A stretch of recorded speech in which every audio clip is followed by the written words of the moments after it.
Good morning everyone. आप सभी का स्वागत है हाइयर डेस्टिनी में। हम खुदा के शुक्रगुजार हैं कि खुदा ने फिर मौका दिया कि हम खुदा के वचनों में अपने आप को तृप्त कर सकें। इससे पहले कि हम आज के अपनी बाइबल स्टडी में जाएं, जो कि गिनती की पुस्तक उसका दूसरा अध्याय और उसकी 16वीं आयत से है, आइए अपने सिरों को झुकाएंगे और हम प्रार्थना में जाएंगे। हमारे स्वर्गीय खुदावन, हम अपने आप को आपके कदमों में लेकर आए हैं खुदावन। हम गंदे नापाक लोग और अशुद्ध होठों वाले लोगों के बीच में अशुद्ध लोग हैं खुदावन। हमें कोई भी ऐसी कुव्वत और ताकत नहीं है, पर खुदावन आपके अनुग्रह से, आपके रहम से, आपका फजल जो हम पर हुआ है खुदावन, उसके वसीले से हम आपके करीब आना चाहते हैं। हमारे गुनाह गलतियों को आप माफ कर दें और हमें अपने लहू से धोकर साफ करें। खुदा बाप, हमारी प्रार्थना है कि आप हमसे बातचीत करें। इस कलाम को सिखाने में और समझने में खुदावन आप हमारी अक्ल को खोल दें, ताकि हम कलाम की बातों को अच्छी तरह से जो है वो समझ सकें और आपके नाम की बढ़ाई कर सकें। इस समय खुदावन आप बोलें और हम सुने, आप बढ़ें हम घटें और आपका नाम मुबारक ठहरे। इस प्रार्थना को यीशु के नाम से मांगते हैं, आमीन। आमेन। सो यहाँ पर गिनती की पुस्तक में खुदा ने एक ऑर्डर जो है उनके रहने का दिया, क्योंकि हम देख रहे हैं कि तंबू जो है वो मध्य में था और तंबू के आसपास जो है वो लेवी के घराने थे। और फिर उसके बाद जो है 12 कबीले जो है चारों दिशाओं में जो है वो उनको ऑर्डरली जो है वहां पर रहने का जो है वो कमांड दिया गया। हम ऑलरेडी देख चुके हैं कि पूरब में यानी ईस्ट में यहूदा के गोत्र को जो है वो स्थान दिया गया। जब हम इस पिक्चर को जो है वो देखते हैं कि किस तरह से यहूदा, इश्चार और जेबुलून जो है वो ईस्ट की तरफ थे। और फिर हम ये देखते हैं कि उनकी गिनती जो है वो ये बताती है कि उनका जो पैटर्न है, आई डोंट नो कि उनका पैटर्न कैसे रहा होगा। क्या वो हॉरिजॉन्टल रहे हैं या इस तस्वीर के अनुसार वो वर्टिकली जो है उन्होंने अपने बसेरे किए। बट यहाँ पे वर्टिकली दिखाने का मेरे ख्याल से अर्थ ये था, क्योंकि जो पहला शख्स है या पहला कबीला है जो कूच करता है लेवियों के बाद, वो यहूदा का गोत्र था। सो हमने देखा कि ईस्ट में हैकल का दरवाजा है और हैकल के दरवाजे से पापी आकर अपने पापों की क्षमा पाता है और उसके पाप जो है वो मेमने पर ट्रांसफर होते हैं और वो मेमना जो है लहू वेदी के अंदर जो है वो दिया जाता है और साल में एक दिन उसको साफ कर दिया जाता है। सो पूरब से पश्चिम जो है वो खुदा हमारे पापों को जो है वो फेंक देते हैं। यहूदा एक जैसे हमने ऑलरेडी देख लिया कि प्रभु यीशु मसीह की तरबियत है कि वो शेर के मानिंद जो है अपने आप को दिखा रहे हैं, शेर जो कि जंगल का राजा है। सो यहूदा जो है वो लेवियों के बाद कूच करता था। फिर हमने रुबेन की जो है जो कि वेस्ट की तरफ है, पश्चिम की तरफ है। तो रुबेन, हमने देखा कि रुबेन को आशीष ये दी कि वो जो है एक बेटा है, बिहोल्ड सन, जो कि रुबेन के नाम का अर्थ भी है। और उसे जो है एक एक्सीलेंसी जो कि डिग्निटी में हो, एक्सीलेंसी जो नॉलेज में हो और पावर में हो, उसको जो है उसका प्रतीक जो है उसे दिखाया गया है। जो कि हम प्रकाशित वाक्य उसके 4 अध्याय की 7 आयत में जो चार जीव खुदा के तख्त के आसपास हैं, वो इन इन गोत्रों को भी जो है इसी तरह से खुदा का तख्त जब जमीन पे है, एक तंबू के रूप में, मिलाप वाले तंबू के रूप में, तो ये चार ऐसे जीव हैं, चार ऐसे ट्राइब्स हैं, ये नेशन है। क्योंकि जीव जो है जब हम दानियल उसका 7 उसकी 17 में देखा, तो जो जीव हैं वो एक नेशन को रिप्रेजेंट करते हैं। सो यहाँ पर हम देखते हैं कि ट्राइब्स को रिप्रेजेंट किया जा रहा है और वो ट्राइब्स जो हैं वो यीशु मसीह के प्रतीक को जो है वो दिखा रहे हैं। सो यीशु मसीह जो कि यहूदा का बब्बर शेर है। सो हम यहाँ से देखते हैं कि हम प्रभु यीशु मसीह के पीछे चल रहे हैं और वो हमें लीड कर रहे हैं। रूबेन जो है वो इंसानियत को दिखा रहा है, यानी प्रभु यीशु मसीह का देह में आ जाना, उसके बारे में जो है वो हमें दिखाई पड़ता है। सो इसलिए जब हम इन सभी चीजों को देख रहे हैं तो हम देखते हैं कि खुदावन की जो मिनिस्ट्री है प्रभु यीशु मसीह की हमारे बीच में, उसका पैटर्न जो है यहाँ पर देखने को मिलता है। और जब हम इन्हें वर्टिकली तौर से इन कबीलों को अ, मतलब पोजीशन देख रहे हैं, तो एक तरह से क्रूस का चिन्ह जो है यहाँ पर मिल रहा है। सो हम ऑलरेडी देख चुके हैं कि क्रूज का चिन्ह, और हमने कंपेयर किया है प्रकाशित वाक्य उसके जो है वो 21 अध्याय के साथ, किस तरह से खुदा जो है वो हमारी जीवन में एक साल्वेशन को लेकर आने वाला है। आइए हम 16वीं आयत से देखेंगे कि रुबेन की छावनी में और क्या खुदा का वचन जो है वो कहता है। जी। रुबेन की छावनी में जितने अपने अपने दलों के अनुसार गिने गए वे सब मिलकर 1,01,400 हैं। दूसरा कूच इनका हो। तो यहाँ पर हम देखते हैं कि खुदा ने एक पैटर्न दिया है, और पैटर्न एक तरह का मार्च का है, जैसे मिलिट्री मार्च करती है उसी तरह से इन्हें भी जो है वो मार्च करना है। और इनका जो मार्च करना खुदा के ऑर्डर के अनुसार है, वो ये दिखाता है कि जैसे मैंने कहा कि यहाँ पर जब हम तस्वीर देखते हैं तो क्रूस के जैसा जो है वो नजर आ रहा है। लूका उसका 9 उसके 23 में प्रभु यीशु मसीह ने कहा, जो कोई अपना इनकार करता है मेरे पीछे अपनी क्रूस प्रतिरोज उठाता है, वो मेरे पीछे हो ले। सो जो कोई भी मेरे पीछे आना चाहे। सो यहाँ पर एक क्रूज उठाना या इस क्रूज को लेकर जाना जो है वो एक पैटर्न को दिखा रहा है कि जो ऑर्डर के अनुसार है। सो जब हम खुदा के हुक्म के अनुसार चलते हैं, वो एक तरह से हमारी क्रूज है, क्योंकि हम, जैसे पौलुस कहता है गलातियों उसकी 2 में, कि मैं हर रोज अपने आप को मसीह के साथ जो हूँ क्रूज पे चढ़ाता हूँ, और मसीह में मैं नया एक मनुष्य जो हूँ वो बनता हूँ। सो हमारा जो एक मसीह होने का कर्तव्य यही है कि हम मसीह के जैसे अपने पापों में मरते हैं, और मसीह की कुवत से मसीह के स्वरूप में हम एक नए मनुष्य जो है वो बनते हैं। सो इसलिए जब क्रूस उठाना है, वो लिटरली क्रूस को उठाना नहीं है, लिटरली क्रूस अपने गले पे लटकाना नहीं है, बल्कि वो क्रूस खुदा के हुक्म है, खुदा के ऑर्डर्स हैं, जो खुदा ने अपने ऑर्डर्स और पैटर्न्स बनाए हैं, और जिससे जो है वो हमारी साल्वेशन हम उसको जो है वो रीच कर सकते हैं। सो इसलिए दूसरा जो कबीला था, दूसरी साइड जो अ, कूच करने वाली है यहूदा के बाद, वो रुबेन का था। सो यानी यहूदा शेर के माने जो है खुदा का दिखना, और फिर इंसानों के बीच में इंसान बनकर आना, ताकि हम जो है वो रीच हो सकें, या खुदा हमें जो है अपनी बातों को जो है वो समझा सके। सो इसलिए ये प्रभु यीशु मसीह की मिनिस्ट्री है, जो यहाँ पर कबीलों में रिप्रेजेंट की जा रही है। ओके, अब 17वीं आयत से सुनिए।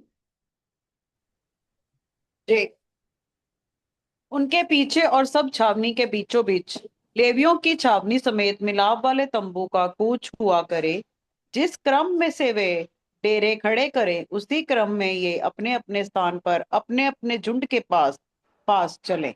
सो हम देख रहे हैं कि जो खुदा ने उन्हें पोजीशन दे दी है, जिस पोजीशन पे कर दिया है, उसी पोजीशन के साथ जो है उन्हें आगे कूच करना है। और इनफैक्ट सबसे पहले जो कौन कूच कर रहा है, लेवी जो है वो कूच कर रहे हैं, फिर यहूदा, फिर रुबेन जो है उनका, उनके साइड की जितनी ट्राइब्स हैं वो जो है वो कूच कर रही हैं। सो खुदा का एक पैटर्न है, हम शुरू से ही देख रहे हैं कि खुदा अपने पैटर्न से हट नहीं रहे हैं। खुदा के जो पैटर्न हैं, जो ऑर्डर्स हैं, जो हुक्म है, इसीलिए यीशु मसीह ने मती की अंजील में उसके 5 अध्याय में कहा कि एक भी बिंदु जो है वो खुदा की व्यवस्था से नहीं हटाई जाएगी जब तक जमीन और आसमान टल नहीं जाता। सो आज तक जमीन और आसमान दोनों खड़े हैं। सो यकीनन ये बात है कि खुदा की व्यवस्था से एक भी बिंदु जो है वो अभी तक जो है वो खत्म नहीं हुई। सो जैसा खुदा की व्यवस्था कहती है वो आज भी हमारे पे लागू है। जैसे खुदा ने हमें पोजीशन दी है, जो वरदान दिए हैं, जो कुछ भी खुदा ने हमें तोड़े दिए हैं, उसको जो है वैसे ही लेकर हमें आगे बढ़ते रहना है। अब जो है 18वें वचन में जब हम जाएंगे तो हम पश्चिम की तरफ के लोगों के बारे में या कबीले के बारे में जो है वो सीखने वाले हैं। आइए देखते हैं 18वां वचन। पश्चिम अलंग पर अप्रेम की छावनी के झंडे के लोग अपने अपने दलों के अनुसार रहे, और उनका प्रधान अमीहूद का पुत्र एलिशाब होगा, और उसके दल के गिने हुए पुरुष 40,500 हैं। ओके, पढ़ देंगे पूरे ही पश्चिम साइड का। जी। Thank you. उसके समीप मनश्शे के गोत्र के रहें, और उनका प्रधान पदासूर का पुत्र गमीएल होगा, और उनके दल के गिने हुए पुरुष 32,200 हैं। फिर बिन्यामीन के गोत्र के रहें, और उनका प्रधान गिदोन का पुत्र अबीदान होगा, और उनके दल के गिने हुए पुरुष 35,400 हैं। एप्रेम की छावनी में जितने अपने अपने दलों के अनुसार गिने गए, वे सब मिलकर 1,08,100 पुरुष है। तीसरा कूच इनका हो।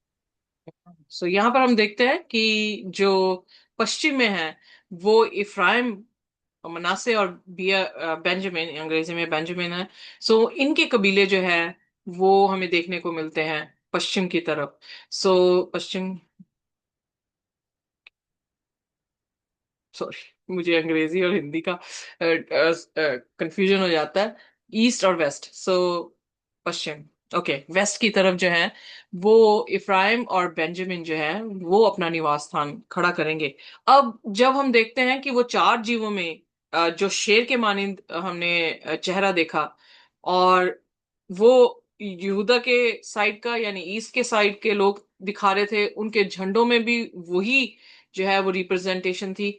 जो रुबेन है वो एक इंसान के चेहरे को दिखा रहा है, और इफ्राइम किसके चेहरे को दिखाता है, आइए देखते हैं व्यवस्था विवरण और उसका 33 अध्याय, उसकी 17वीं आयत। जी।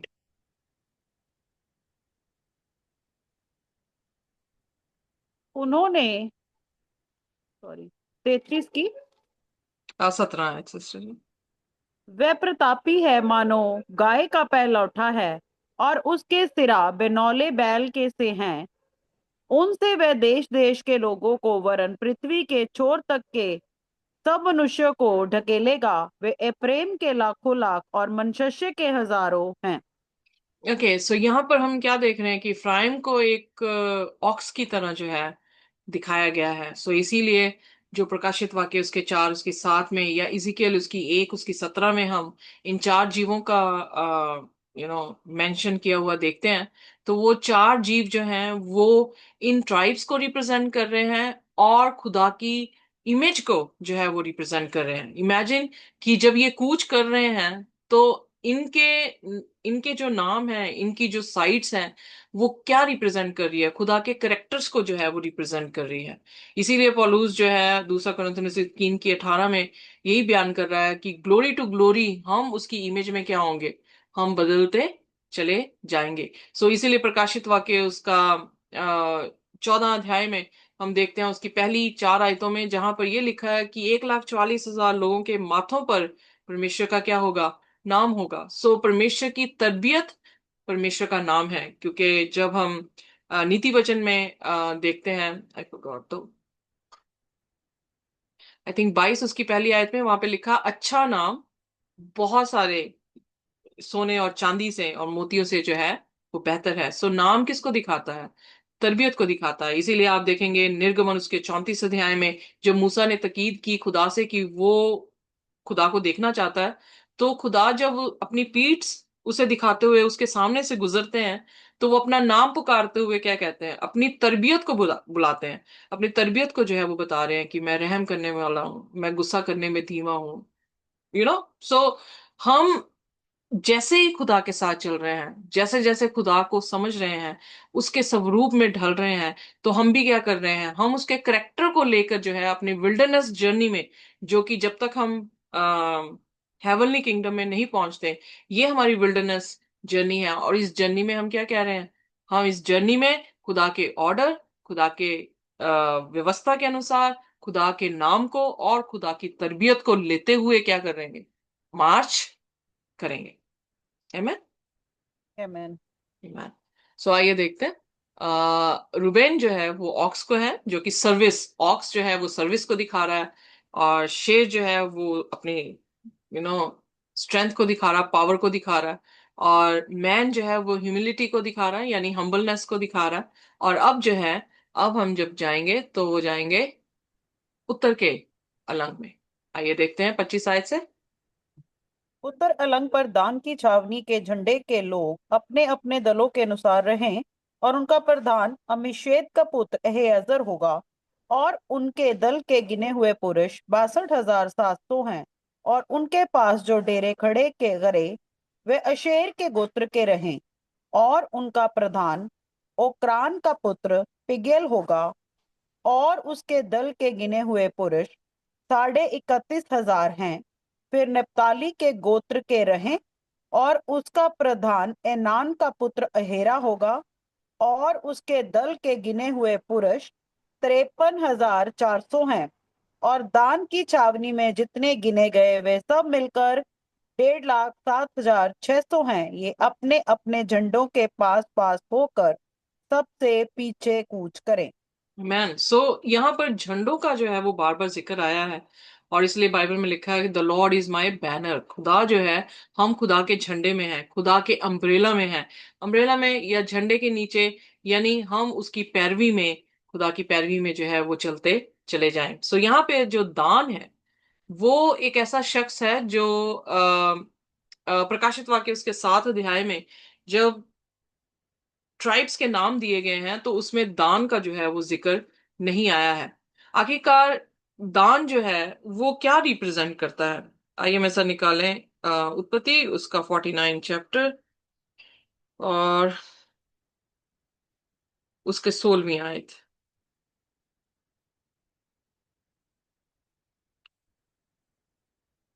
जी। दान इज़राइल का एक गोत्र होकर अपने जाति भाइयों का न्याय करेगा।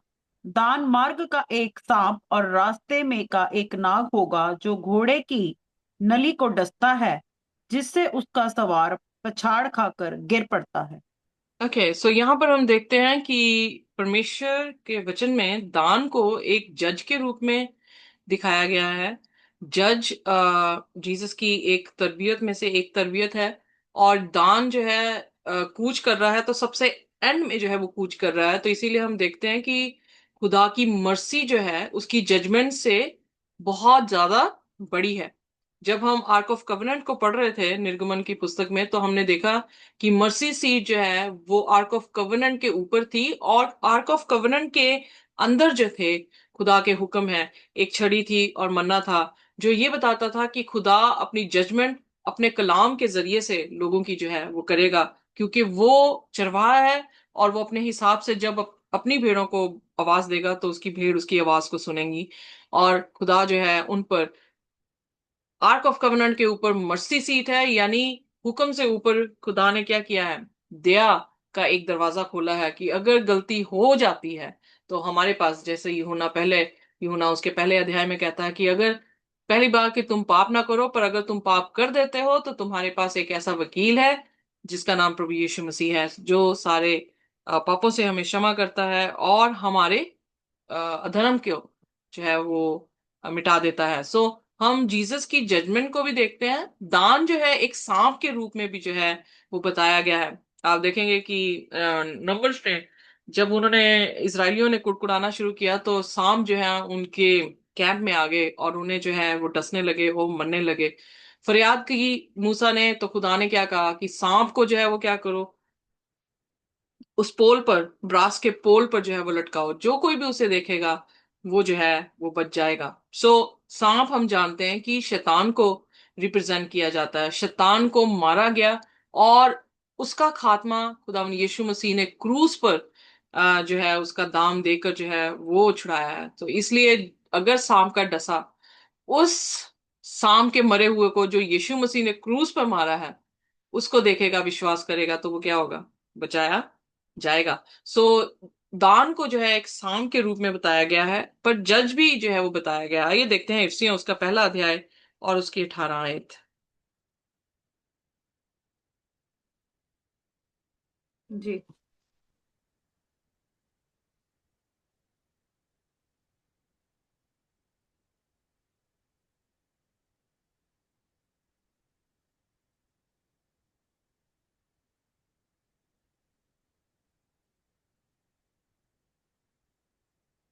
इफ्सियो। उसका पहला उसके 18। जी।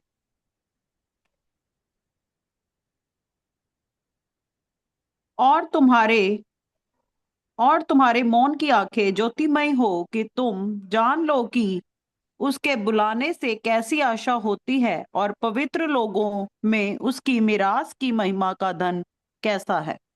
जब हम प्रकाशित वाक्य पढ़ रहे थे, अगर आपको याद हो, तो हम पहले अध्याय की 14 आयत में प्रभु यीशु मसीह की आंखें जो हैं वो जो मतलब आग आग जलती हुई दिखाई दी है, वो रिप्रेजेंट या सिग्निफाई कर रहा है कि वो हमारे गुर्दों को, हमारे हमारी दिल की बातों को, इंटेंशंस को भी जो है वो जाके देता है। इसीलिए यहाँ पर इफ्सियों उसका एक उसकी 18 में आईज ऑफ अंडरस्टैंडिंग, यानी ऐसी आईज हैं जो अंडरस्टैंड चीजों को जो है वो कर लेती है।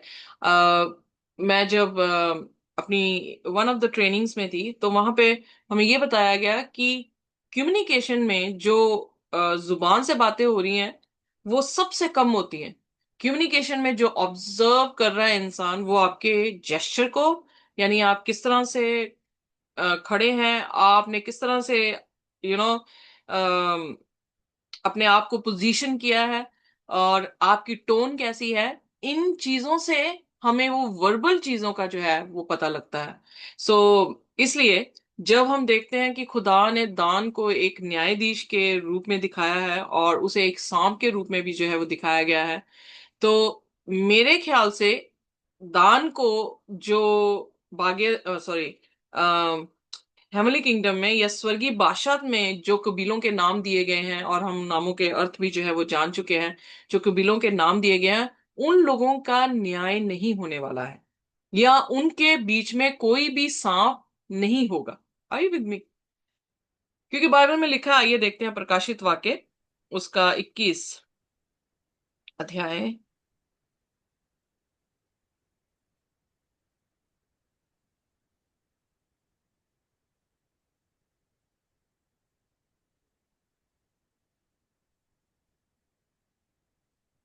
और उसकी 7वीं आयत से 8वीं आयत तक। जो जय पाए वही इन वस्तुओं का वारिस होगा, और मैं उसका परमेश्वर होऊंगा, और वे मेरे पुत्र होंगे। पर डरपोकों और अविश्वासियों और घिनौने और हत्यारे और व्यभिचारी और टोने और मूर्ति पूजक और सब झूठों का भाग उस झील में मिलेगा जो आग और गंधक से जलती रहती हैं। ये दूसरी मृत्यु है। मैन, सो यहाँ पर हम क्या देख रहे हैं कि जो बागे सॉरी जो हेवनली किंगडम है, उसमें कोई भी पाप नहीं होगा। तो जब पाप नहीं है तो जजमेंट कैसे होगी? राइट? जी। और जब जजमेंट नहीं है तो फिर सांप हम्म। भी नहीं होगा वहां पे।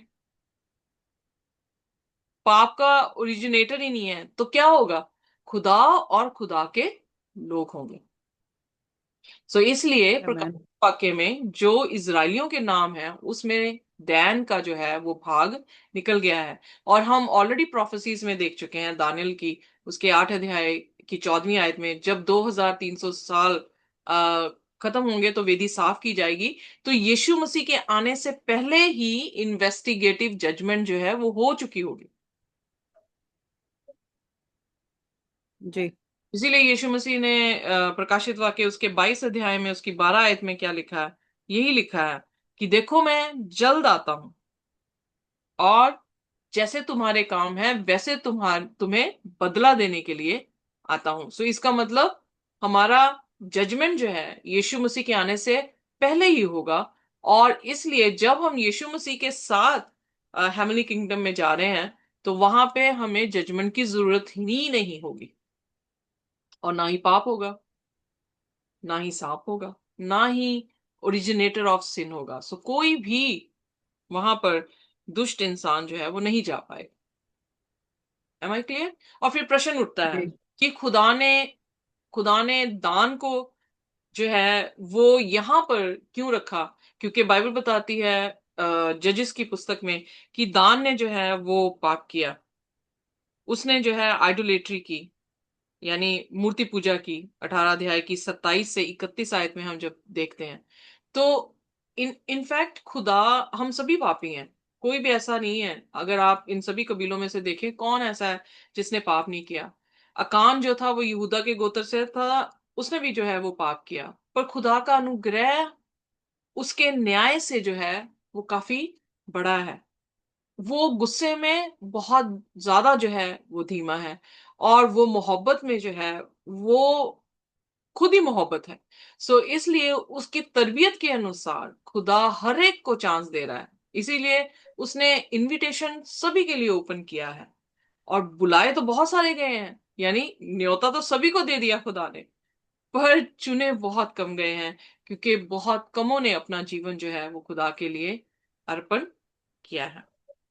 सो इसलिए खुदा का शुक्र करते हैं कि खुदा जो है वो, चाहे ये गोत्रों ने पाप किया, पर खुदा ने जो है अपॉर्चुनिटी, अवसर जो है सभी को बराबर दिया, आमीन। ताकि वो जो है खुदा की तरबियत को जो है वो लेकर चलें। तो आइए देखते हैं अगली आयत में, नंबर सेकंड चैप्टर, उसकी 33, 32।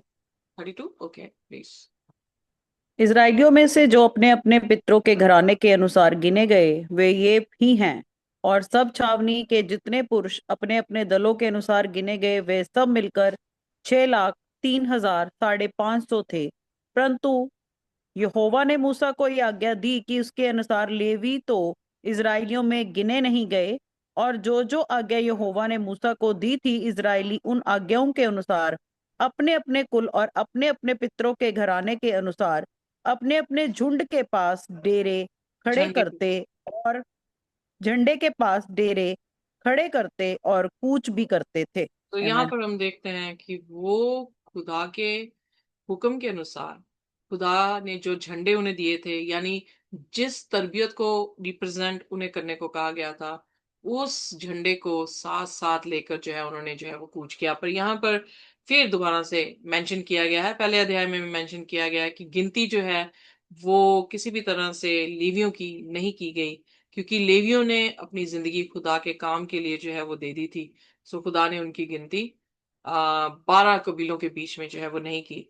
क्योंकि यकूब ने आ, यूसुफ के बेटे को जो है, इफ्राइम को जो है अडॉप्ट किया है, और इसलिए जो है जब लेवी को निकाला भी है, तो वो क्या हो गया, पूरा घराना जो है उसका, यूसुफ का मनासे, यूसुफ का बेटा मनासे और इफ्राइम जो है वो 12 कबीलों में जो है वो ऐड कर दिए गए। सो यहाँ पर हम ये देखते हैं कि एक चेन ऑफ ऑर्डर है।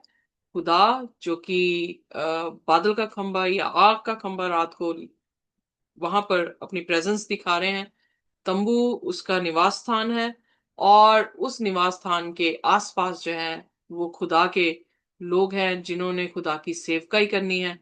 और फिर उसके बाद जो है वो कबीले हैं, और हर कबीला जो है वो किसको दिखा रहा है, खुदा की तरबियत को जो है वो दिखा रहा है। और एग्जैक्टली वही चीज हम रेवलेशन उसके 4th चैप्टर में देखते हैं कि खुदा का तख्त है, और खुदा के तख्त के चारों ओर जो है ये चार मुंह, जो जीव हैं, लिविंग क्रीचर्स जिन्हें कहा गया है, उनको जो है वो दिखाया गया है। सो पैटर्न इज सेम, कि प्रभु यीशु मसीह का मेमना भी वहां पर आया 5वें अध्याय में, और सभी ने जो है उसके सामने अपने सिरों को जो है झुकाया, क्योंकि वही प्रभु का मेमना या खुदा का मेमना जो है हमारे लिए बब्बर शेर के मानिंद दोबारा आता है, और वो सब कुछ आंख झपकते जो है वो बदल देगा।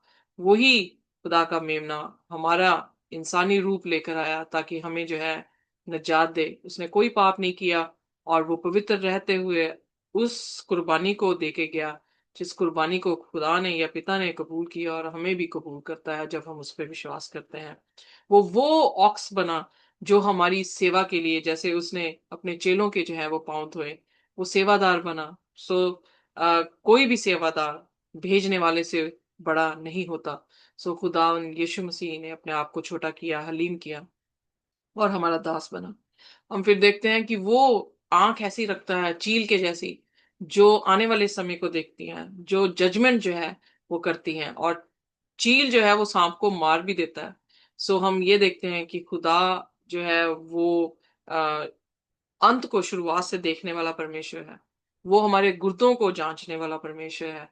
उसकी आंखें हमें जज जो है वो कर लेती हैं। और वो चीज जो है हम देखते हैं कि खुदा अपनी तरबियतों तरबियतों को जो है वो रिप्रेजेंट अपने कबीलों के अनुसार जो है उनके जरिए से जो है वो कर रहे थे। आइए हम भी उसका एक बेटा और बेटी होने के नाते, हम भी उसके कबीलों में से एक शख्स होने के नाते उसकी तरबियत को जो है वो दिखाएं, उसके हुक्मों के अनुसार, उसके झंडे के नीचे उसके साथ कूच करते रहें, और उसकी तरबियत को लेकर जो है वो चलते रहें। तो यकीनन है हम भी अपने स्वर्गीय मुल्क कनान में जो है वो जरूर दाखिल होंगे। आइए अपने खुदा का धन्यवाद करते हुए, शुक्र करते हुए और ये ताकीद करते हुए कि खुदा हमें आशीष और बरकत दे, कुव्वत अपनी आत्मा की दे, ताकि हम भी जैसे उसकी आज्ञा है वैसे कूच करते रहें। अपने सिरों को झुकाएंगे और कोई भी जन जो है वो हमारे लिए प्रार्थना कर सकता है। आइए हम प्रार्थना में चले। Hallelujah hallelujah hallelujah. धन्यवाद धन्यवाद धन्यवाद है मेरे महान समर्थी प्रभु यीशु। ਜ਼ਮੀਨ ਔਰ ਅਸਮਾਨ ਦੇ ਖਾਲਿਕ ਔਰ ਮਾਲਿਕ ਮੇਰੇ ਪਿਤਾ, ਅਸੀਂ ਤੇਰਾ ਧੰਨਵਾਦ ਕਰਦੇ ਹਾਂ ਪਰਮੇਸ਼ਵਰ, ਇਹਨਾਂ ਸੁੰਦਰ ਵਚਨਾਂ ਦੇ ਲਈ ਪਰਮੇਸ਼ਵਰ, ਜਿਨ੍ਹਾਂ ਨੂੰ ਦੇਖ ਕੇ ਤੁਸੀਂ ਪ੍ਰਭੂ ਸਾਨੂੰ ਤ੍ਰਿਪਤ ਕਰਦੇ ਹੋ ਰੋਜ਼ ਦੀ ਰੋਟੀ ਦੇ ਲਈ ਪਰਮੇਸ਼ਵਰ। ਅਸੀਂ ਤੁਹਾਡਾ ਧੰਨਵਾਦ ਕਰਦੇ ਹਾਂ ਕਿ ਇਹ ਵਚਨ ਸਾਨੂੰ ਸ਼ੁੱਧ ਕਰਦੇ ਨੇ ਪਰਮੇਸ਼ਵਰ, ਸਾਨੂੰ ਨਿਗਾਹਬਾਨੀ ਕਰਦੇ ਆ ਸਾਡੀ ਪਰਮੇਸ਼ਵਰ, ਕਿ ਅਸੀਂ ਆਪਣੇ ਰਾਹਾਂ ਤੇ ਸਹੀ ਚੱਲ ਸਕੀਏ ਮੇਰੇ ਪਿਤਾ। ਅਸੀਂ ਤੇਰਾ ਧੰਨਵਾਦ ਕਰਦੇ ਹਾਂ ਕਿ ਤੂੰ ਆਪਣੀ ਆਤਮਾ ਸਾਨੂੰ ਦਿੰਦਾ ਹੈ, ਜਿਸ ਨੂੰ ਲੈ ਕੇ ਅਸੀਂ ਪਰਮੇਸ਼ਵਰ ਇਹਨਾਂ ਨੂੰ ਸਮਝਣ ਵਾਲੇ ਬੰਦੇ ਹਾਂ ਮੇਰੇ ਪਿਤਾ। ਤੂੰ ਸਾਨੂੰ ਚੁਣਿਆ ਔਰ ਚੁਣ ਕੇ ਅਲੱਗ ਕੀਤਾ ਪ੍ਰਭੂ, ਤੇਰੀ ਬੜੀ ਦਇਆ, ਤੇਰਾ ਬੜਾ ਰਹਿਮ, ਸਾਡੇ 'ਚ ਕੋਈ ਖੂਬੀ ਲਿਆਕਤ ਨਹੀਂ ਸੀ ਪਰਮੇਸ਼ਵਰ ਕਿ ਅਸੀਂ ਤੈਨੂੰ ਚੁਣਦੇ। ਤੂੰ ਸਾਨੂੰ ਚੁਣਿਆ ਪਰਮੇਸ਼ਵਰ ਔਰ ਇਸ ਦੁਨੀਆ ਤੋਂ ਅਲੱਗ ਕੀਤਾ ਮੇਰੇ ਪਿਤਾ, ਔਰ ਆਪਣੇ ਵਚਨ ਦੇ ਕੇ ਪ੍ਰਭੂ ਸਾਡੀ ਤੁਸੀਂ ਪਰਮੇਸ਼ਵਰ ਸਾਨੂੰ ਪਾਕ ਔਰ ਸਾਫ਼ ਕਰ ਰਹੇ ਹੋ ਪਰਮੇਸ਼ਵਰ। ਅਸੀਂ ਤੁਹਾਡਾ ਧੰਨਵਾਦ ਕਰਦੇ ਹਾਂ। ਤੁਸੀਂ ਨਿਆਈ ਪਰਮੇਸ਼ਵਰ ਹੋ ਪ੍ਰਭੂ, ਤੁਸੀਂ ਨਹੀਂ ਚਾਹੁੰਦੇ ਕਿ ਕੋਈ ਆਤਮਾ ਨਾਸ਼ ਹੋਏ ਪ੍ਰਭੂ। ਤੁਸੀਂ ਬੋਲਿਆ ਹੈ ਕਿ ਅੰਤ ਸਮੇਂ ਤੱਕ ਮੇਰਾ ਵਚਨ ਸੰਸਾਰ ਦੇ ਕੋਨੇ ਕੋਨੇ ਤੱਕ ਜਾਏਗਾ ਮੇਰੇ ਪਿਤਾ। ਪ੍ਰਭੂ ਤੁਸੀਂ ਸਭਾ ਨੂੰ ਬਚਾਉਣਾ ਚਾਹੁੰਦੇ ਹੋ ਪਰਮੇਸ਼ਵਰ, ਅਸੀਂ ਵੀ ਆਪਣੇ ਦਿਲਾਂ ਨੂੰ ਹਲੀਮ ਕਰੀਏ ਪ੍ਰਭੂ ਜੀ, ਔਰ ਆਪਣੇ ਤੇਰੇ ਵਚਨਾਂ ਨੂੰ ਲੈਂਦੇ ਹੋਏ, ਵਿਸ਼ਵਾਸ 'ਚ ਬੰਦੇ ਹੋਏ ਮੇਰੇ ਪਿਤਾ, ਤੇਰੇ ਪ੍ਰੇਮ 'ਚ ਵੱਧਦੇ ਹੋਏ ਪਰਮੇਸ਼ਵਰ, ਆਪਣਾ ਜੀਵਨ ਜੋ ਤੈਨੂੰ ਪਾਏ ਉਹ ਦੇ ਸਕੀਏ। ਇਸ ਪ੍ਰਾर्थना ਨੂੰ ਮੰਗਦੇ ਹਾਂ ਪਿਆਰੇ ਬੇਟੇ खुदावन यीशु मसीह ਦੇ ਸਮਰਥੀ ਨਾਮ ਦੇ ਵਿੱਚ, आमेन। हाँ, खुदा की शांति और उसका अनुग्रह और उसकी रजा हमारी जिंदगी में जब तक यीशु मसीह दोबारा ना आ जाए और हम उन्हें रूबरू ना देख लें, इसी तरह से बनी रहे। आमीन। आमेन।